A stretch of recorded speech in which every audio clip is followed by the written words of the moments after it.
Sejam todos muito bem-vindos a mais uma live do Temas Preferidos, né? Hoje recebendo a Gislene Halbrich, que é natural de Novo Hamburgo, né? E ela é doutora em processos e manifestações culturais.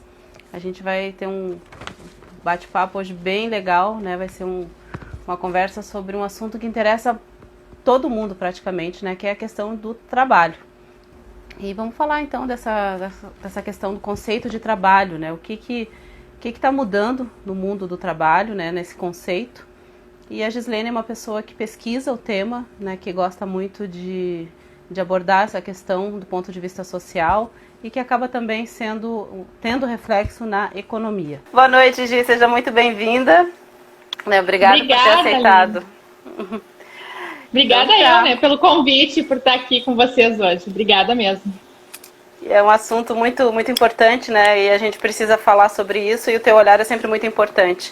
Então, assim, eu já estava te apresentando antes, né? Que está morando em Portugal atualmente, mas é daqui de Novo Hamburgo. E o trabalho, né? O conceito de trabalho é o foco do teu trabalho, podemos dizer assim, né?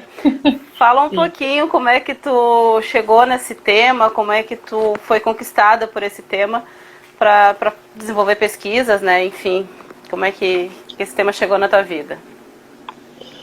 Então, dessa maneira como ele está hoje, ele começou no meu mestrado, né? Quando eu conheci a ergologia, que é essa grande base teórico-metodológica de intervenção para entender o trabalho que eu conheci, então, nesse princípio.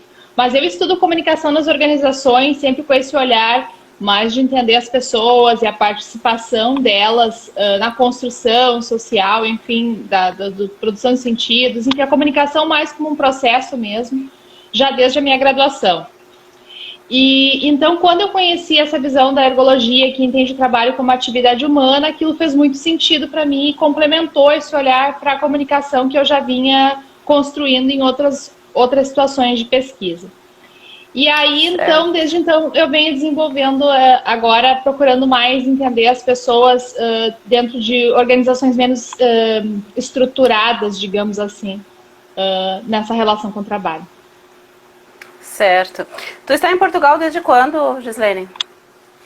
Eu cheguei aqui um pouquinho antes do Covid, então eu cheguei aqui em fevereiro e ele chegou em março. Sim, e tu foi com foco para estudar o trabalho da classe criativa, né? Fala um pouquinho sobre isso, né? O que é a classe criativa, o que envolve isso? Então, essa questão da criatividade, da classe criativa, dos trabalhadores da indústria criativa, entrou no meu caminho no doutorado, quando eu fiz uma disciplina no mestrado de indústria criativa da Fevale. E aí, então, comecei a desenvolver junto com a professora Vânia, com a professora Maria Cristina Bonenberger, um trabalho de entender a cultura dessas organizações criativas, né? Porque eu estudava coworking já naquela época. E agora, então, eu vim para cá com o propósito de, como aqui tem um polo forte de indústrias criativas, de entender um pouco mais essa natureza desse trabalho por essa via aqui no Porto, né? Aqui na Universidade do Porto. Então, essa classe criativa, que é super ampla, eu cheguei aqui que a gente tem o mesmo problema, entre aspas, de definição, né? São muitos os trabalhadores da classe criativa, eles vão desde artistas, músicos, pessoas que trabalham com design, desenvolvedor de software, enfim. O ponto-chave do trabalhador da indústria criativa é que ele usa a criatividade para construir algum processo ou algum produto diferente, né? E aí, então, isso é uma atividade de trabalho que tem algumas peculiaridades e meu propósito é estudar um pouquinho mais, mas no sentido de entender como esse trabalho estrutura essas organizações menos estruturadas. Certo. E desde quando tu começou a trabalhar com esse tema, né, que é o trabalho, até hoje, assim, que tipo de mudanças tu observou nesse universo, né? Independente da pandemia, eu quero depois falar sobre a pandemia, mas assim, nesse tempo, desde que tu começou a trabalhar nesse assunto, pesquisar, quais foram as evoluções, as mudanças nesse aspecto que tu observou? A primeira questão que eu acho que eu gosto sempre de salientar é que existe uma diferença entre trabalho e emprego, né? Então, dentro dos estudos sobre trabalho, a gente vê cada vez mais, a gente vê a ergologia, por exemplo, que é um ponto de vista multidisciplinar ganhando cada vez mais força, cada vez mais adeptos, mas a gente tem vê cada vez mais força também dos estudos da sociologia, agora tem estudos da comunicação na idade de plataforma e trabalhar como essas plataformas como o Uber, enfim, são também bases de comunicação e de constituição desse contexto social de trabalho. Então tem muita coisa. E acabou que essa história de futuro do trabalho virou meio que um jargão, né? Então hoje todo mundo fala de futuro do trabalho, todo mundo tem uma opinião sobre os robôs que vão nos roubar o lugar, enfim. E aí acaba que a ideia de trabalho em si a gente não evolui e permanece com uma ideia muito exploradora, digamos assim, ou essa ideia muito produtivista, economicista, que não é que ela não seja relevante, ela é porque a gente vive num mundo em que precisa produzir riqueza, dinheiro, enfim. Mas a gente já evoluiu a partir dos estudos das escolas das humanidades e das relações humanas, a psicologia organizacional, enfim, tantas outras ciências, que esse humano que está ali, a gente é afetado de várias maneiras. Então a gente tem cada vez mais procurado a ênfase a esse olhar para o trabalho e menos ao emprego ou a questão realmente produtivista e monetária, olhando muito mais os impactos. Claro que dentro de um contexto, claro, a gente vai falar de pandemia depois, mas dentro de um contexto de uma sociedade que não tem emprego, fica mais difícil desenvolver esse olhar.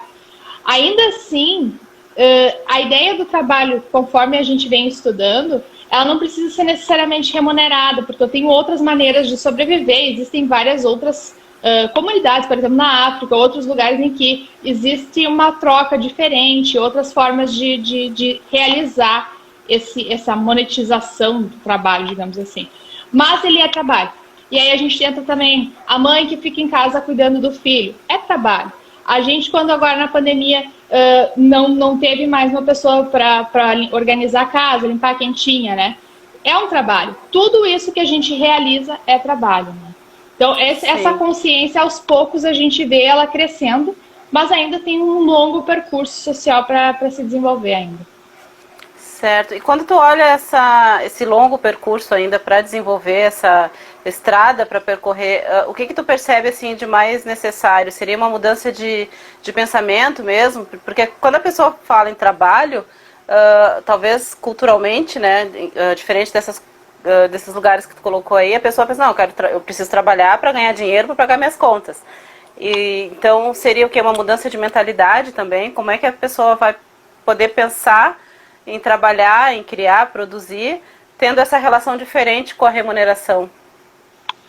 Então, esse é um desafio, realmente é uma mudança de mentalidade para a nossa forma de relação com o trabalho, né? Eu sempre deixo claro também que eu não tenho nenhuma uma redução ou, enfim, alguma restrição com a ideia de ganhar dinheiro. Não estou dizendo que isso não seja relevante, né? Mas a gente tem que olhar mais para os impactos dessa atividade que a gente realiza na nossa forma de participar no mundo, né? Por exemplo, eu vou pegar aqui um exemplo bem simplório, mas se eu estou varrendo o chão de uma maneira ou de outra, eu estou contribuindo com a sociedade de um jeito ou de outro. É esse o olhar do trabalho que a gente tem que construir mais. E isso vai da nossa abertura para a gente ver por que a gente está fazendo as coisas, como a gente vem fazendo as coisas e ir mudando. Porque aí também esse processo de autoconhecimento vai ajudando a gente a encontrar qual caminho seguir, né? Claro que essa questão do emprego, da gente precisar ganhar um dinheiro para sobreviver, isso faz parte, mas a gente tem que vivenciar essa experiência de trabalho o menos traumática, de forma menos traumática para o nosso corpo, para a nossa mente, para a nossa visão de mundo, né? A gente vê tanta gente machucada hoje, tanta gente... Esses discursos de ódio que vem, eles vêm um pouco disso também. A gente olha para a sociedade e vê coisas estranhas acontecendo e fica alimentando esse tipo de coisa. Então, nessa atividade, como a gente está se constituindo enquanto um indivíduo e como isso está afetando de volta quando a gente manda de volta essa mensagem para o nosso entorno, né? Esse é o ponto que a gente precisa amadurecer. Certo, e aí nessa questão eu acho que a gente pode dividir um pouquinho a minha próxima pergunta na questão da tecnologia, que durante muito tempo assim, ela parece ter assustado as pessoas quando a gente fala em questão de substituição, né, de mão de obra, né? Então vamos começar aí a questão da tecnologia e depois a gente fala um pouquinho sobre a questão mais pessoal mesmo, de evolução pessoal, né? A tecnologia, quando ela é aliada na construção de postos, aliada, como é que eu vou dizer, para facilitar os processos de trabalho, para facilitar os resultados. E as pessoas acham que vão ser substituídas pela tecnologia, pelo robô, pelo computador. A gente pode ver isso assim como uma oportunidade de crescimento desse indivíduo, enquanto a máquina faz o trabalho dele. A gente pode ver por aí. Sim, a gente pode e deve tentar sempre antever isso para evitar que a gente chegue num momento de desespero pela substituição, né? Porque a gente acelerou muito os processos do mundo. A gente pode escolher retroceder um pouco, né? Mas ninguém mais quer voltar a andar de carroça. Todo mundo quer permanecer andando com um carro veloz. E assim a gente vai vendo todas as tecnologias. Quem vive sem smartphone hoje? Quem quer viver sem smartphone hoje, né? Então, todas essas coisas a gente tem que ponderar.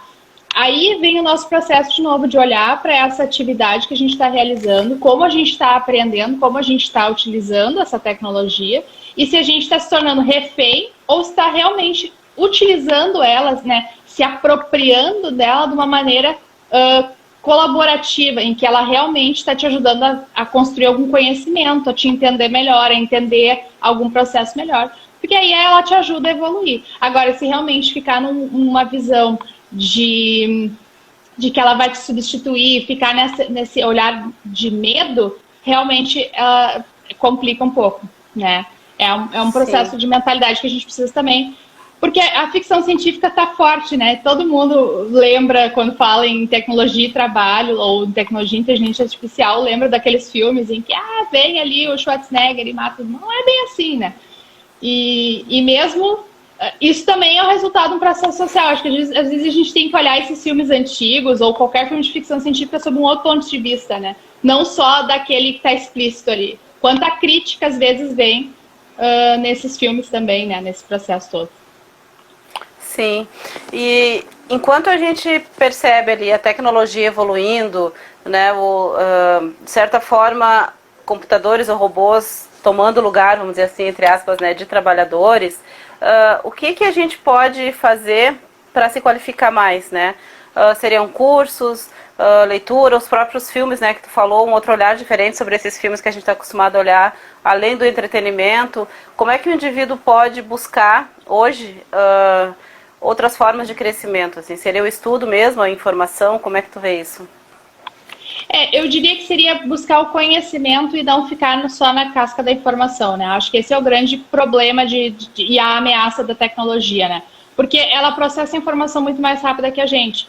Mas, e o conhecimento, e a aplicação contextual, e isso sendo afetando a nossa vida, né? Esse papel a gente vai ter por muito tempo e a gente tem que tentar desenvolver isso de maneiras criativas e diferentes, né? Se a gente quer um resultado diferente, a gente tem que tentar olhar para isso de uma maneira diferente. E parte disso é a gente aprender como elas funcionam, que elas têm, sim, quem cria a tecnologia tem uma intencionalidade, sempre tem um fundo econômico, monetário, porque a gente vive num mundo que é assim, mas a gente também não pode demonizar o negócio. Então, tem que ir sempre tentando efetivamente buscar a trilha do conhecimento para ter um olhar mais ponderado das coisas. Para não ser assim, vai me substituir, eu odeio a tecnologia. Ou não, eu amo a tecnologia porque ela tem, como qualquer coisa, né, pontos positivos que nos ajudam, que podem nos ajudar, que podem potencializar o nosso conhecimento e a nossa construção, como podem também causar grandes danos à nossa saúde mental, ao nosso corpo e tudo mais. Sim, tu tocou numa coisa bem importante, assim, que é essa linha, talvez nem tão tênue assim, que é entre a informação e o conhecimento, né? Esses conceitos, eles se confundem. Né, acho bem interessante, porque a gente não para pensar. Eu fico absorvendo informação, mas não quer dizer que eu tenho conhecimento, né? Eu preciso parar para pensar sobre aquilo que eu estou lendo ou assistindo. A pandemia, nesse sentido, foi um bom momento para cair na real nesse sentido, né? Porque, foi muito conteúdo, muita informação disponibilizada por todo lado. Todo mundo fazendo vídeo, live, tudo. E aí, esses dias eu estava querendo fazer um curso, eu pensei, não, mas eu preciso primeiro condensar o que eu já fiz aqui, senão daqui a pouco, para que eu vou fazer mais um para... Então, essa é a parte do equilíbrio da gente conseguir olhar para essa informação e conectar ela com outras informações prévias que a gente tem, né? Realmente participar nesse processo de construção de conhecimento. Esse aí é um gatilho que nem todo mundo ainda virou nesse processo da pandemia, mas que serviu de alerta, né, para quem percebeu já. Excesso de informação não é excesso de conhecimento, então temos que encontrar aí o diálogo entre os dois. Sim, e quando tu fala em todo esse processo, né, de diálogo, conhecimento, informação e tal, existe alguma área específica que vai demandar esse comportamento, ou a gente pode ampliar esse conceito para todas as áreas de trabalho, todas as áreas profissionais, assim, desde saúde, administração, comunicação? O que eu quero perguntar, assim, existe um fio condutor comum para tudo isso quando se fala de trabalho? Eu creio que sim, assim, dentro do que eu venho estudando, por exemplo, uma das competências que nós precisamos desenvolver é justamente a gestão da informação, para que a gente consiga separar o que bem da informação mesmo, para separar o que é informação, o que é uma fake news, o que é uma informação enviesada, como é que eu reconheço o tom, enfim, essa parte de gestão da informação, ela vai perpassar todas as atividades de trabalho. Porque isso é parte da comunicação, é a mensagem, né, da comunicação. Então, eu tenho que entender esse processo precisa ser desenvolvido. Eu diria que a comunicação é um ponto que sempre foi, desde que a gente criou essa história de linguagem, de se comunicar, ela é uma linha e ela vai continuar sendo cada vez mais. Sim. Então a comunicação ela passa a ser uma ferramenta também, né, nesse processo para atingir outros públicos, digamos assim. Eu não gosto de tratar a comunicação como ferramenta, mas sim, dentro de algumas perspectivas daria para dizer que sim. Eu gosto de olhar para ela como um processo. E como processo, esse processo pode ser truncado ou esse processo pode ser fluido. Aí depende dos agentes que estão envolvidos na realização desse processo. E se eu olho como uma ferramenta, é como se eu pegasse ali... Não que eu pegar um martelo, se eu não souber martelar, não adianta nada, né? Mas a questão de eu saber... Eu acho que é complicado comparar, por exemplo, um martelo, uma ferramenta com a comunicação, porque ela é muito mais complexa. Entendo. Quero passar ali, aproveitar e mandar um beijo para a Poli Lopes, que está com a gente acompanhando ali. Um beijo grande. Né? Pode contribuir também aí com bastante coisa pra gente, né? Gi, me diz uma coisa. Como é que, né, dentro do teu estudo, dentro da tua vivência, né, de pesquisa, como é que tu analisa as diferentes faixas etárias? Assim, elas olham para essa questão do trabalho da mesma forma, né? Um jovem que está ingressando agora no mercado, qual é a diferença de olhar ou de preocupação em relação a quem já tem mais experiência? Como é que tu tem visto essa questão da faixa etária? Eu acho que a gente pode partir de um olhar estereotipado, que sim, óbvio, vão existir diferenças, afinal de contas a gente viveu experiências diferentes, quem veio antes também, quem vem depois também vai. Mas eu acho que a gente tem que tentar sempre encontrar uma maneira de dialogar, porque assim como a gente aprendeu com pessoas mais velhas, as pessoas mais jovens podem aprender, assim como a rebeldia de quem é mais jovem também pode ser um gato. Então eu acho que vai muito da gente quebrar esse estereótipo e avançar nesse sentido. Mas sim, existem diferenças bastante complicadas, até eu diria, para uma galera que está começando, que é essa rapidez dos resultados, ou não olhar para o processo de trabalho, e sim para o status, enfim, para outros elementos que não efetivamente o trabalho, né? E esse é um ponto que a gente precisa balancear um pouco justamente para não ficar refém de uma tecnologia, por exemplo, na área de quem faz programação. Tem o programador que conhece a fundo o negócio e muitos dos jovens que vêm aí, eles não têm essa relação tão profunda em entender como é que funciona o software. E aí, como é que a gente vai criar robôs a partir do momento que a gente só sabe usar eles? Então a gente precisa entender um pouco além, né? Isso precisa amadurecer um pouco. Mas não é geral. Tem muitos jovens que a gente conhece que sim, tem uma bagagem e uma abertura para aprender muito grande, mas não é a maioria. Sim. E tu acha então que existe o conflito, mas que ele é administrável, dá para dizer assim? Ele precisa ser administrável, sim, ele precisa ser.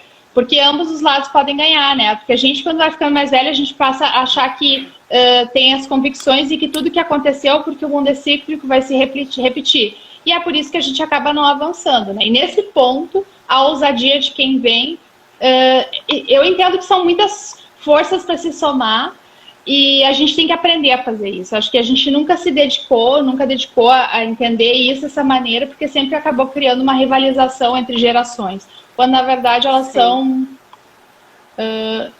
necessárias uma em conexão com a outra, né?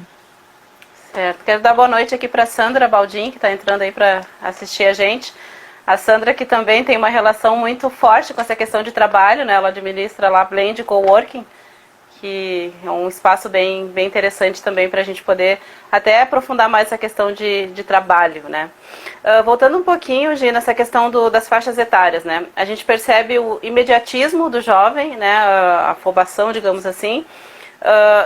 E no caso das pessoas mais experientes, né? Tu acha que tem espaço para que elas se atualizem sem entrar em conflito ou sem pensar que aquele guri vai tomar o meu lugar, eu vou me preocupar só com isso e aí acabo não aprendendo nada. Mas enfim, querer investir, né? Saber que ainda dá tempo, que sempre é tempo de aprender. Como é que tu vê essa questão dos mais experientes, assim? Que não estão nem ali perto de se aposentar e também não estão tão no início da carreira, né? Estão no meio termo. Como é que tu percebe isso? Eu acho que conforme a gente vai amadurecendo na carreira, a gente tem que ir se dando conta que a gente precisa ser flexível, né? Então, tem coisas, a gente não vai saber tudo, e sim, é sempre uma corrida atrás. O conhecimento é sempre uma busca, porque a gente nunca vai ter ele por completo. Então, a gente tem que tentar eliminar esses muros que a gente constrói entre essas gerações e ver que eu posso aprender alguma coisa daquele comportamento jovem, ou até posso reativar alguns gatilhos da minha memória a partir de visualizar e observar, né?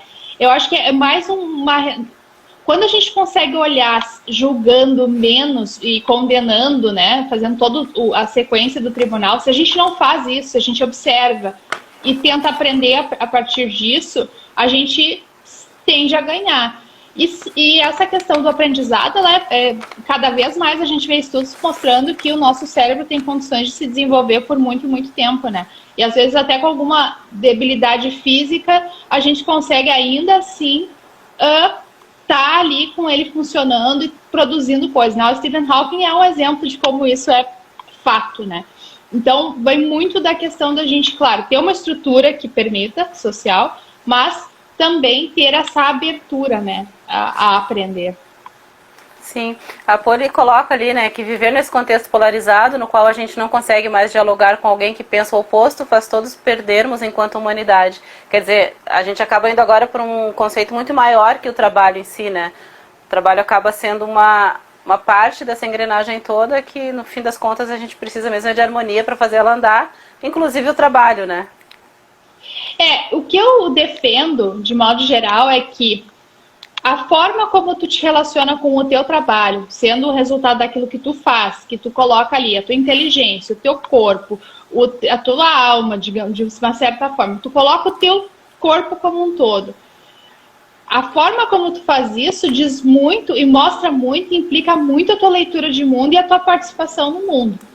Então, o trabalho acaba sendo um ponto muito central na nossa vida, não por essa questão econômica, produtiva, da presença e necessidade de emprego, mas sim por essa nossa atividade, esse nosso investimento de saberes, de valores, de participação na sociedade, né? Porque a gente tem que ver sempre o trabalho desassociado da remuneração. A gente tem várias atividades não remuneradas que têm uma participação social e que vão implicar resultados muito interessantes na nossa sociedade, né? A mãe que cuida do filho, a pessoa que cuida da casa. Eu gosto de ressaltar isso porque a gente não enxerga isso como trabalho, mas é trabalho. E isso vai muito, por exemplo, se o meu trabalho, digamos, essencial, né? Eu sou jornalista, mas eu também tenho que fazer almoço, eu também tenho que limpar o chão. Eu estou me sentindo desmerecida? Não, eu tenho que usar esse momento da maneira que eu puder para que isso me faça crescer também naquele momento de atividade, né? Não, imagina se quando eu faço isso eu estou com raiva ou menosprezando, eu tenho várias outras coisas que eu acabo instigando dentro da minha própria forma de ver o mundo e de quem está próximo, de quem está no entorno, né? Sim. E agora falando mais intensamente, mais profundamente da questão da pandemia, né, que mudou a vida de todo mundo em qualquer lugar do planeta.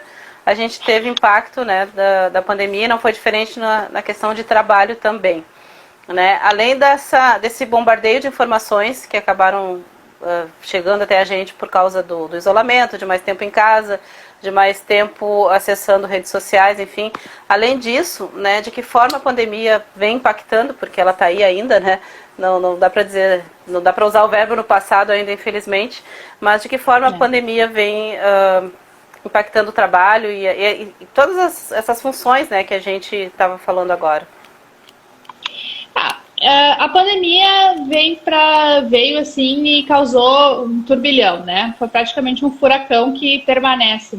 Então ela veio trazendo nesse sentido muita perda de emprego, perda de renda, consequentemente as pessoas tendo que encontrar meios alternativos para realizar seu trabalho. Esse é um caminho, né? A questão foi que uma parte da população pôde manter suas atividades em casa, né, home office, ou até optou por ir ao coworking uma vez por semana, enfim. Teve essa alternativa de fazer esse trabalho remoto. E isso tem uma série de implicações, porque nem todo mundo se adapta, né? Às vezes é uma casa em que tem que compartilhar com o filho, então é um outro processo. E aí o trabalho, a realização do trabalho, ela começa a receber uma série de coisas que a gente não está habituado. Então, se a gente, por exemplo, não desenvolve essa abertura para o aprendizado, se torna tudo muito mais difícil. Mas, por certo, a gente já vê alguns resultados, assim, tem algumas pesquisas, que, claro, a gente tem que sempre olhar com um pouco de ponderação, porque até agora quem conseguiu entregar resultado de pesquisa em relação ao trabalho foram empresas de tecnologia, né? Grosso modo foram elas.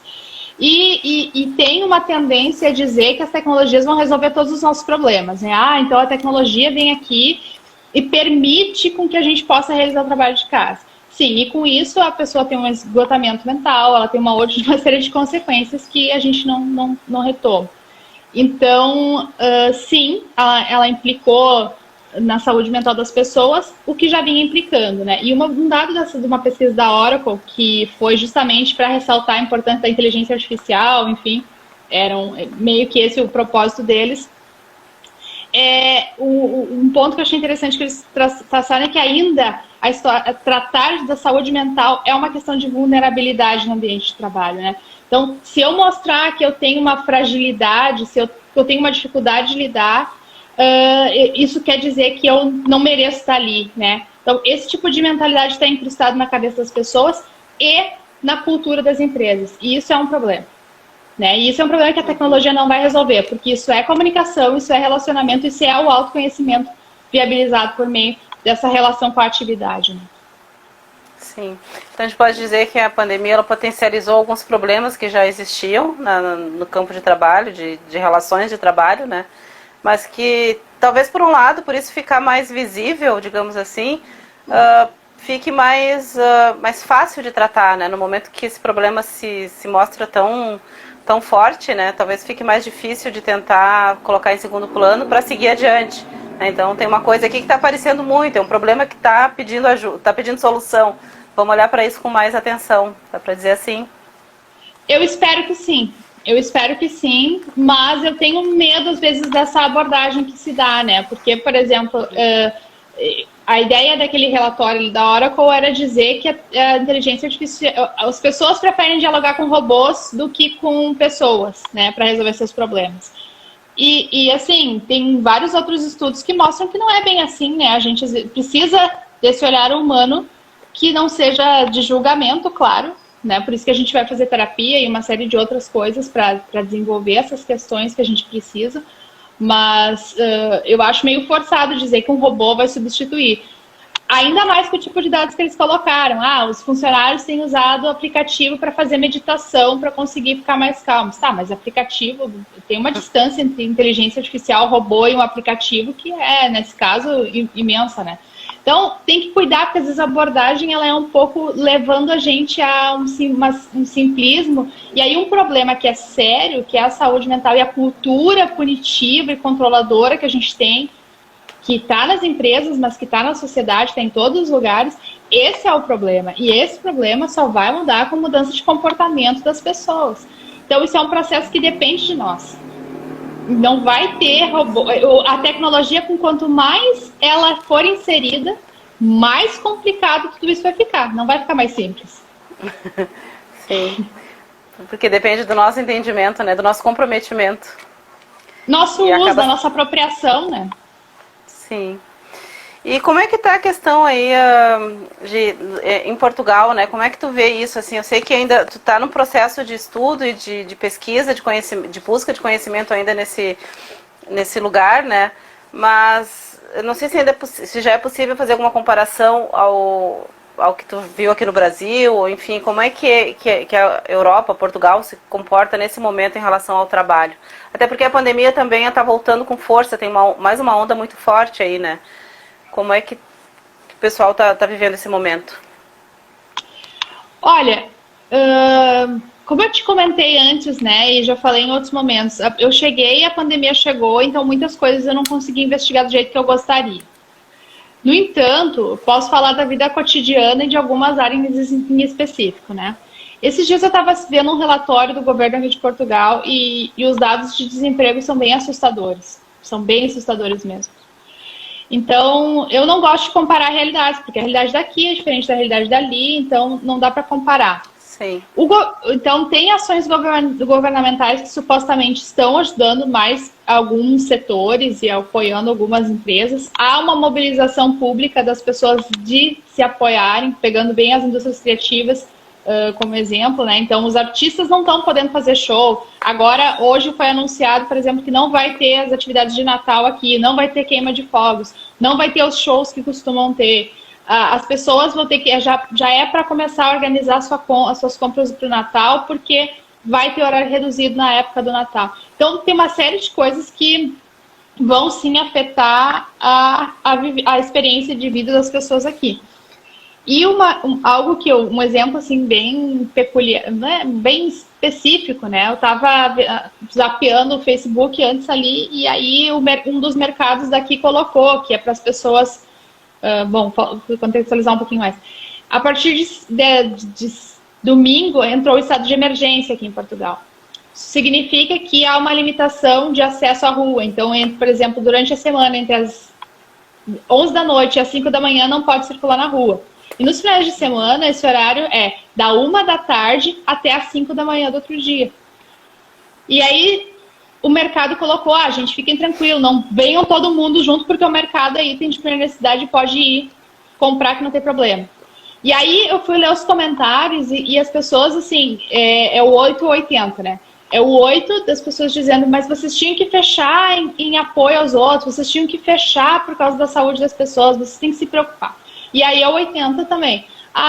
Mas tem gente que trabalha lá e precisa de emprego. A gente precisa estar acompanhando. Então, vendo aquilo ali, para mim é um retrato claro de como está complicado e a questão particular de cada um é bem delicada, né? Sim. As grandes corporações em relação aos pequenos negócios têm uma distinção bem triste, né? Porque a gente vê, por exemplo, cafés super antigos que estão fechando porque não estão conseguindo sustentar e assim outros tantos lugares, né? Sim. É complicado mesmo nesse momento a gente fazer uma... Na verdade, qualquer tipo de previsão nesse sentido, ele é complicado em qualquer tempo, mas quando a gente vive uma pandemia nessa proporção, então a gente tem que meio que ficar ali... trocando a roda com o caminhão andando, né? Digamos assim, todo dia reinventando, né? Alguma proposta para seguir a vida e o que a gente faz, né? Exatamente. É por isso que olhar para essa questão do trabalho pode ser um caminho de intervenção, como a ergologia coloca, porque a gente para pensar nesses pontos que são potenciais para nós. Então, agora eu não tenho emprego, mas como é que eu vou lidando com isso aqui e isso vai me abrindo caminhos para eu encontrar uma alternativa para lidar com isso, né? E claro, tudo isso é muito triste em relação, assim, a gente vive num mundo que precisa ter condições e é muito triste ver as pessoas não tendo essas condições mínimas, né? Sim. Então tá, Gi, a gente está encaminhando aqui para o final da nossa conversa. Eu quero só deixar um espaço para tu comentar novamente, a gente já falou sobre isso em podcast, né? Tu tem também organizado e coordenado webséries, né, que são gratuitas, as pessoas têm acessado. Como é que tá? Acho que tem uma em andamento agora, né? Sim, a gente fez a primeira sobre trabalho e tecnologia, que a gente fez o podcast, que foi muito legal. E agora a gente está tendo uma segunda, que então é sobre trabalho empreendedor. E quem, no caso, o projeto Coffee and Work, que é o projeto então que nasceu da minha pesquisa de doutorado, que é o guarda-chuva, digamos, dessas atividades, né, com o propósito de divulgar conhecimento e informações acadêmicas com relação com as questões de mercado ou questões da nossa vida cotidiana, né? Então essa relação entre esses mundos que são o mesmo mundo. Esse é o propósito do projeto Coffee and Work. Então quem quiser conhecer, aqui é @Coffee and Work e o propósito é meio por aí. Então tá certo. Eu vou deixar aqui depois na descrição, né? Lembrando que a live ela fica gravada no IGTV, depois a gente pode compartilhar, pode olhar de novo. E aí eu vou deixar então os contatos para quem quiser conversar mais com a Gi, conhecer mais o projeto e, enfim, né, trocar ideias. Esse é o nosso propósito, é para isso que o Temas Preferidos está aqui, para que a gente possa se desenvolver cada vez mais, né, explorando da forma mais intensa e positiva possível as habilidades que a gente tem, né? Muito obrigada, Exatamente. Gi. Eu que agradeço, super agradeço. Parabéns pelo teu trabalho, Aline. Eu sei o quanto tu batalha para manter esse projeto vivo e eu admiro muito o teu trabalho e desejo só flores por esses temas preferidos. Eu agradeço também porque isso é essa troca, né? Essa minha dedicação, essa minha vontade de fazer o projeto, de, né, colocar o projeto adiante, ela só funciona porque eu tenho pessoas assim como tu também, né? Como vocês que estão sempre colaborando e, enfim, eu quero ser um canal para o conhecimento e não só para a informação, né? Então isso é muito, muito importante poder contar com pessoas assim, né? E aproveito para reforçar aqui que o canal está sempre aberto, né? Para ti, para os teus parceiros também, né? Eu sei que os projetos colocam sempre em andamento com outras pessoas. E então a gente está aí à disposição sempre, tá certo? Obrigadão. Obrigada, Aline, obrigada. Tá bom? Um beijão, até mais. Beijo, gente, até mais. Obrigada por quem passou por aí. Tá certo.